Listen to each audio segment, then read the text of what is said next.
श्री शिवाय नमस्तुभयम। दोस्तों, आप सभी लोग जानते हैं कि 26 सितंबर 2024 यानी गुरुवार के दिन पितृपक्ष की नवमी तिथि पड़ रही है दोस्तों। और यह वह गुरुवार है जो पितृपक्ष महीने में पड़ने वाला सबसे बड़ा गुरुवार नवमी तिथि है, क्योंकि यह पितृपक्ष महीने में पड़ रहा है। और आप सभी लोग जानते हैं कि पितृपक्ष का महीना 18 सितंबर से शुरू होकर 2 अक्टूबर तक चलेगा। गुरु जी ने कहा कि इस पितृपक्ष महीने का अपना एक अलग महत्व होता है। पितृपक्ष महीने में आपके पितर इस धरती पर आते हैं, और अगर हम उनको प्रसन्न करने के लिए कोई भी उपाय करते हैं तो वह आपसे प्रसन्न हो जाते हैं। तो दोस्तों, इस गुरुवार नवमी तिथि के दिन आपको यह उपाय अवश्य ही करना चाहिए। और दोस्तों, आप सभी लोग जानते हो, पितृपक्ष गुरुवार नवमी तिथि का अगर सबसे बड़ा कोई उपाय है तो वह एक चुटकी काला तिल वाला उपाय है। तो दोस्तों, इस गुरुवार नवमी तिथि के दिन आप लोगों को इस एक चुटकी काला तिल वाला उपाय को जरूर करना है। बहुत सारे लोग होंगे जिन लोगों ने इस उपाय को ना किया हो, मतलब पूरा साल निकल गया, उन्होंने किसी भी दिन इस एक चुटकी काला तिल वाला उपाय को ना किया हो। पर दोस्तों, आपके पास एक आखिरी मौका बचा हुआ है, जो कि 26 सितंबर पितृपक्ष गुरुवार नवमी तिथि के दिन है। तो इस दिन आप लोगों को इस वाले उपाय को जरूर कर लेना है। भले ही आपने पूरे साल भर इस उपाय को ना किया हो, पर अगर आपने इस श्राद्ध पक्ष महीने की पितृपक्ष गुरुवार नवमी तिथि के दिन अगर इस वाले उपाय को कर लिया, तो आपको इस उपाय को करने का वह फल मिलेगा जिसकी आपने कभी कल्पना भी नहीं करी होगी। इसीलिए आप लोग इस वाले उपाय को एक बार जरूर कर लेना, ताकि आप लोगों के हाथ से यह मौका ना जा सके और आपको इस उपाय को करने का फल मिल सके। दोस्तों, यह उपाय पंडित जी ने अपनी अभी की ही शिव महापुराण की कथा में बताया है, जिस उपाय को आज हम आपको बहुत अच्छे से समझाने वाले हैं। इस वीडियो को देखने के बाद इस उपाय को समझने के लिए आपको कोई और वीडियो को देखने की जरूरत नहीं पड़ेगी। तो चलिए दोस्तों, उपाय को शुरू करते हैं। देखिए, यह इस पितृपक्ष महीने के गुरुवार नवमी तिथि के दिन यह इतना खास होता है, इतना महत्वपूर्ण होता है।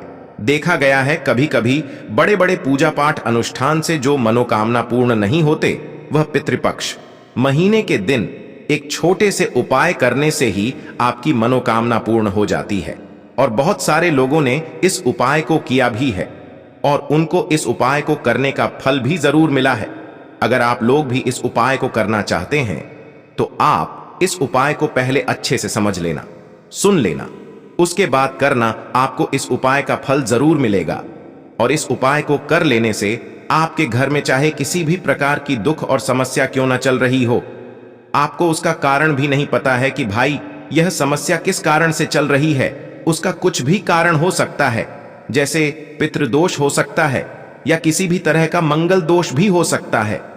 तो इस दिन आप लोगों को एक चुटकी काला तिल वाला उपाय कर लेना है। यह एक ऐसा उपाय है जिस उपाय को अगर किसी विशेष दिन पर किया जाए तो भाई उस विशेष दिन का जो है वह तो हमें मिलता ही मिलता है। पर हमने उस दिन पर इस एक चुटकी काला तिल वाला उपाय को किया है तो हमें उससे भी बड़ा फल मिलता है, और फल बहुत जल्दी मिलता है, क्योंकि आप इस उपाय को बहुत ही बड़े और विशेष दिन पर कर रहे हो। तो चलिए अब उपाय के बारे में बात करते हैं, लेकिन उससे पहले आप लोगों को यह जानना आवश्यक है कि आखिर यह उपाय किस समय करना है, किसको करना है और कैसे करना है। तो चलिए हम आगे आपको वीडियो में एक एक करके बता देते हैं। लेकिन उससे पहले अगर आप लोग हमारे चैनल पर नए हैं तो हमारे चैनल को सब्सक्राइब कर लेना, और इस वीडियो को लाइक करके कमेंट बॉक्स में श्री शिवाय नमस्तुभ्यम ओम नम शिवाय जरूर टाइप कर देना। तो दोस्तों, इस एक चुटकी काला तिल वाला उपाय को हमें इस पितृपक्ष महीने के गुरुवार नवमी तिथि के दिन कैसे करना है, किसको करना है, किस समय करना है और कहां पर करना है, यह सारे सवालों के जवाब आपको इस वीडियो में मिल जाएंगे। और जो यह वीडियो देखेगा भाई, उसको एक चुटकी काला तिल वाला उपाय जरूर करना चाहिए, क्योंकि इस दिन काला तिल का भी बहुत ही बड़ा और विशेष महत्व होता है। और जब बात आ जाए एक चुटकी काला तिल वाला उपाय की, तो यह सोने पे सुहागा वाली बात हो जाती है, और यह एक बहुत ही बड़ा उपाय हो जाता है इस पितृपक्ष महीने के गुरुवार नवमी तिथि का।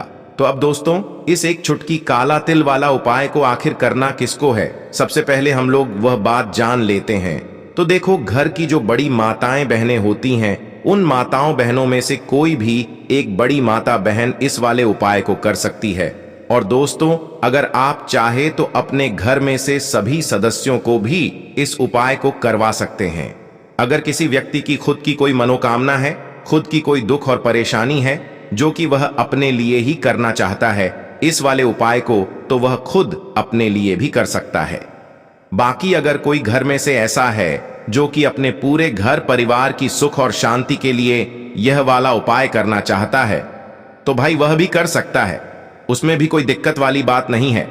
कहने का मतलब यह है कि इस उपाय को हर एक सदस्य भी कर सकता है और पूरे घर परिवार के सदस्य के लिए घर की बड़ी माताओं बहनों में से कोई एक माता बहन भी कर सकती है। माताएं बहनें अगर घर में उपस्थित ना हो या वह यह वाला उपाय ना कर पा रही हो, तो फिर घर का कोई बड़ा सदस्य भी इस एक चुटकी काला तिल वाला उपाय को कर सकता है, चाहे फिर वह पुरुष ही क्यों ना हो, उसमें कोई भी दिक्कत वाली बात नहीं है। उसके बाद में दोस्तों जो अगला प्रश्न निकल कर आता है वह यह आता है इस उपाय को लेकर कि आखिर इस उपाय को हमें किस समय करना है, सुबह के समय करना है कि शाम के समय करना है। तो देखो, इस वाले उपाय को आप लोग सुबह के समय भी कर सकते हो और शाम के समय प्रदोष काल में भी कर सकते हो।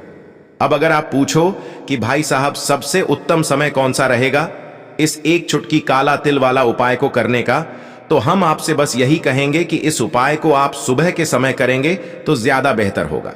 बाकी अगर शाम के समय भी करेंगे तो भी अच्छा होगा, उसमें कोई भी दिक्कत वाली बात नहीं है। तो अब दोस्तों जो अगली सबसे बड़ी और महत्वपूर्ण बात आती है वह यह आती है कि सुबह अगर हम उपाय को करेंगे तो हमें कितने बजे से ले कितने बजे तक के बीच में करना है, और शाम के समय प्रदोष काल में करेंगे तो हमें कितने बजे से लेकर कितने बजे के बीच में करना है।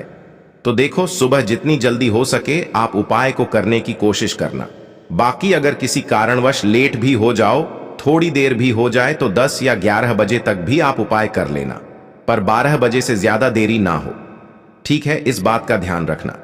उसके बाद में दोस्तों अगर शाम के समय प्रदोष काल की बात करें, प्रदोष काल का जो समय है होता है वह शाम के 6 बजे से शुरू हो जाता है। मतलब शाम के 6 बजे से लेकर 7 बजे के बीच का जो समय होता है यह समय प्रदोष काल का समय होता है। इस उपाय को 7 या 8 बजे के बीच में भी कर सकते हो। मतलब शाम के 6 बजे से रात 8 बजे के बीच में आप कभी भी इस वाले उपाय को कर सकते हो, उसमें कोई भी दिक्कत वाली बात नहीं है। परंतु पितृपक्ष महीने के गुरुवार नवमी तिथि के दिन कोशिश करना कि समय के अंतर्गत ही कर लो।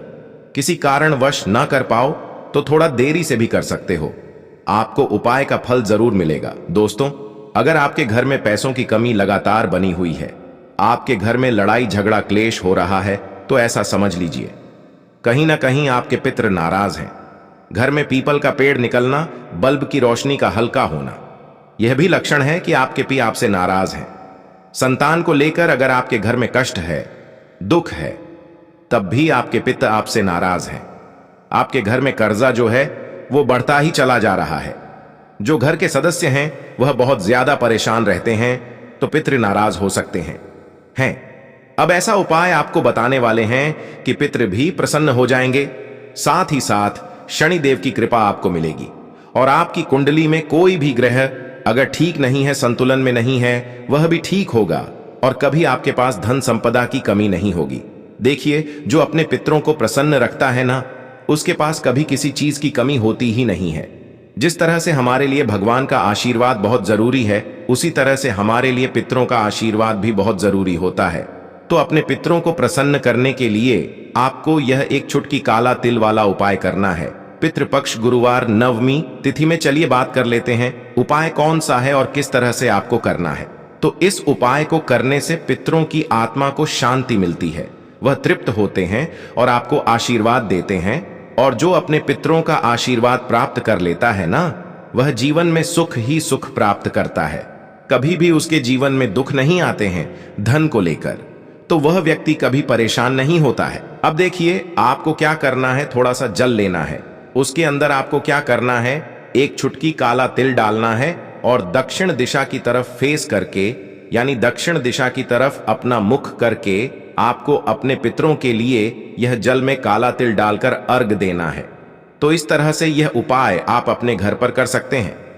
अपने घर की छत से कर सकते हैं, घर का आंगन है अगर बड़ा वहां से कर सकते हैं।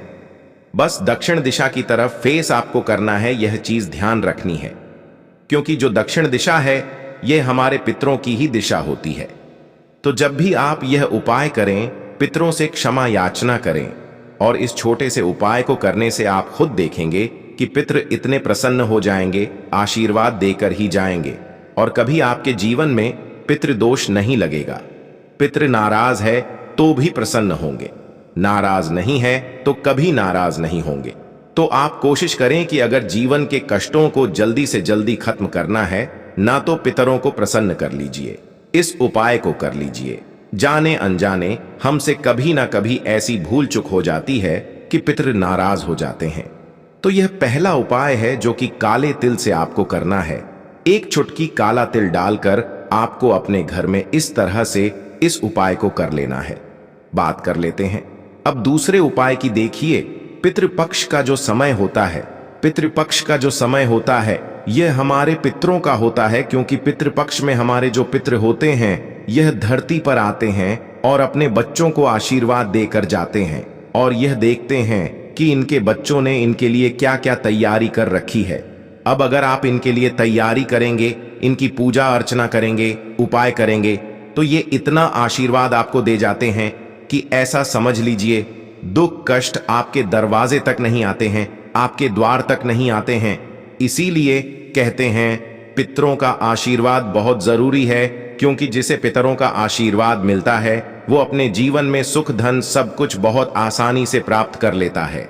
अब देखिए, हमारे घर में जहां पीने का पानी रखते हैं यह हमारे पितरों का स्थान होता है ना?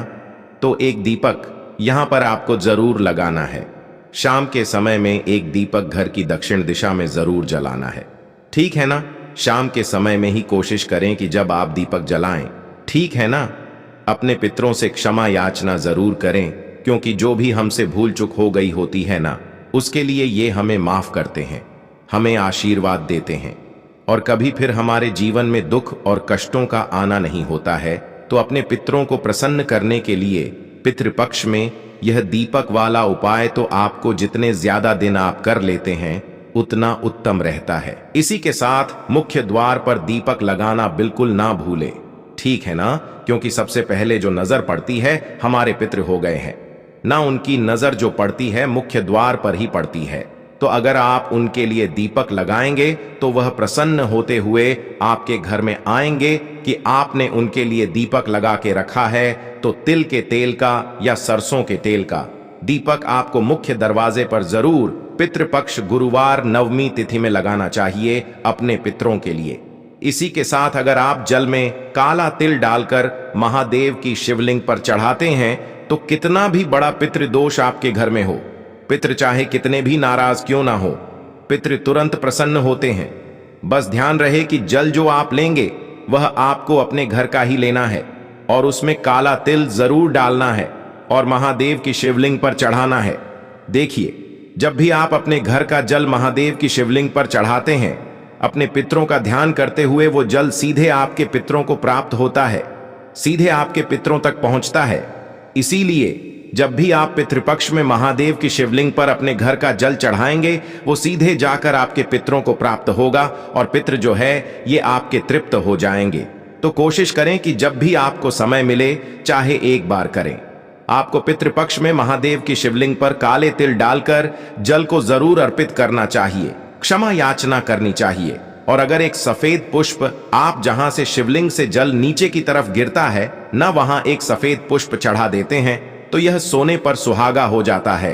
तो पितृपक्ष गुरुवार नवमी तिथि में यह ऐसा उपाय है जो करता है, कभी पितृ नाराज नहीं होते और धन की वर्षा घर में हमें हमेशा होती रहती है।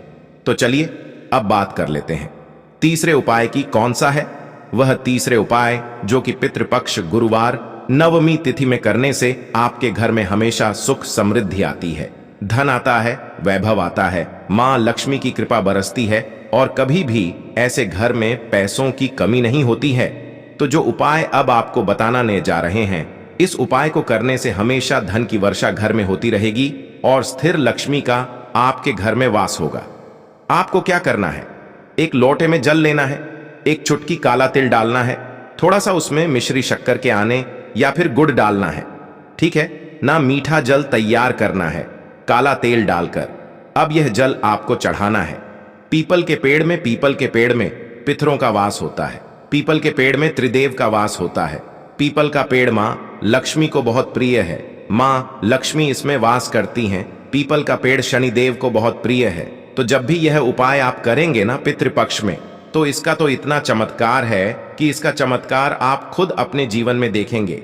जब आप अपने जीवन में अपने भाग्य को चमकता हुआ देखेंगे तो पितृपक्ष में गुरुवार नवमी तिथि दिन आप इस उपाय को कर लेना और काला तिल डालकर मीठा जल तैयार करके आपको पीपल के पेड़ में चढ़ाना है। अब देखिए, अगर आपको गाय का कच्चा दूध मिल जाता है तो गाय के कच्चे दूध में तिल में मिला लें, थोड़ा सा गुड़ या चीनी मिला लें, उसे आप पीपल की जड़ में चढ़ाएं। लेकिन बहुत सारी जगह हैं ऐसी जहां गाय का दूध आसानी से नहीं मिल पाता है, तो जल्द से आप यह उपाय करें। बहुत ही उत्तम उपाय है।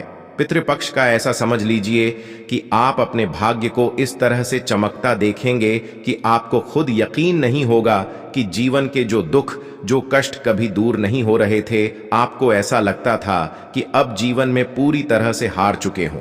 आपके जीवन के बड़े से बड़े कष्ट भी दूर होते हैं जब इस उपाय को आप पितृपक्ष गुरुवार नवमी तिथि में करते। तो दोस्तों, यह थे पूज्य गुरुजी द्वारा बताए गए कुछ बहुत ही खास उपाय। अगर आपको जानकारी अच्छी लगी हो तो वीडियो लाइक करिएगा। मिलते हैं फिर एक नए वीडियो के साथ। श्री शिवाय नमस्तु भयम।